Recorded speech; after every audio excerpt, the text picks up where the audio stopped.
Bonjour à tous, je suis Luc Leclerc, votre analyste pour Badger Investor. Voici la mise à jour en vidéo de mon avis concernant le CAC 40 pour la semaine du 27 avril 2015. Alors tout d'abord, on va faire cette vidéo, la petite information habituelle sur les risques, parce que je ne suis pas là pour vous donner des conseils ni d'achat ni de vente.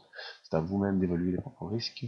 Euh, c'est simplement mon avis technique sur la possible évolution du marché. Moi, ce que je vous conseille, c'est d'ouvrir des comptes démo afin de vérifier votre propre stratégie. Moi, la stratégie que j'utilise, c'est l'analyse des impulsions qui permet de définir les tendances, les retournements et de les suivre grâce aux différents outils que vous connaissez maintenant depuis que nous les voyons ensemble. Alors, notre ami le CAC 40, eh bien, vous voyez que cette semaine eh bien, est une semaine haussière. On termine sur une petite bougie blanche, mais on a été rejeté alors qu'on était plus haut dans la semaine, on a été rejeté vers le bas pour clôturer, en tout cas ici sur le futur, à 5194 points. Donc semaine quand même positive, même si les élans haussiers ont été coupés courant de la semaine.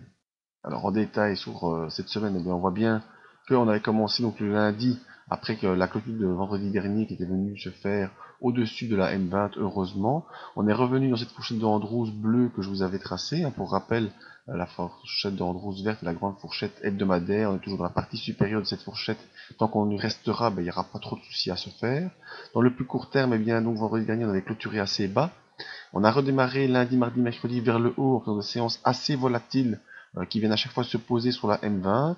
Jeudi, une séance baissière qui malheureusement nous fait repasser en dessous de la M7 alors qu'on avait réussi à franchir cette M7 à la hausse. Et puis vendredi, vraiment une bougie d'indécision avec cette clôture qui ne fait pas gagner grand chose après avoir une nouvelle fois être venu tester la fourchette bleue et presque venu tester la M20. Donc on est pour l'instant coincé entre le marteau et l'enclume, comme je l'appelle, entre M7 et M20, et on verra début de la semaine prochaine si on arrive à partir vers le haut ou bien si malheureusement on s'enfonce vers le bas. Donc le repère de support pour la semaine prochaine, c'est la M20 à 5156 points. Et la résistance se situe ici, vous voyez, aux alentours de 5238, 5240, une zone qui n'a pas pu être franchie pour l'instant. On voit que les bandes de Bollinger sont en train de se refermer, aussi bien sur le haut que sur le bas, donc une perte de volatilité. On pourrait continuer un peu à latéraliser dans la semaine qui arrive.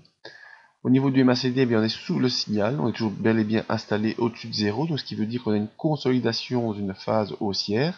Cette consolidation peut prendre la forme de cette latéralisation, comme on connaît déjà depuis plusieurs séances.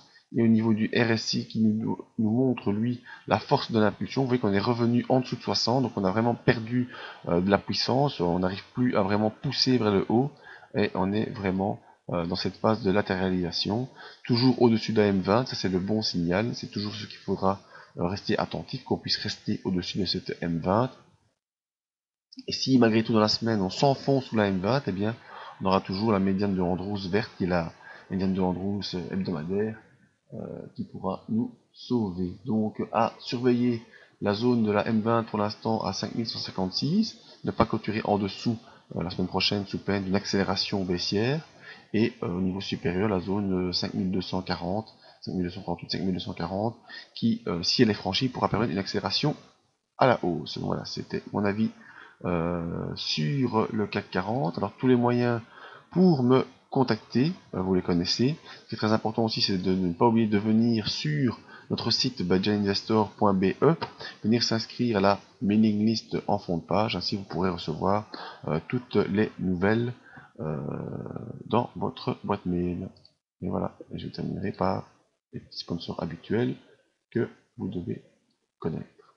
Merci à tous, à bientôt.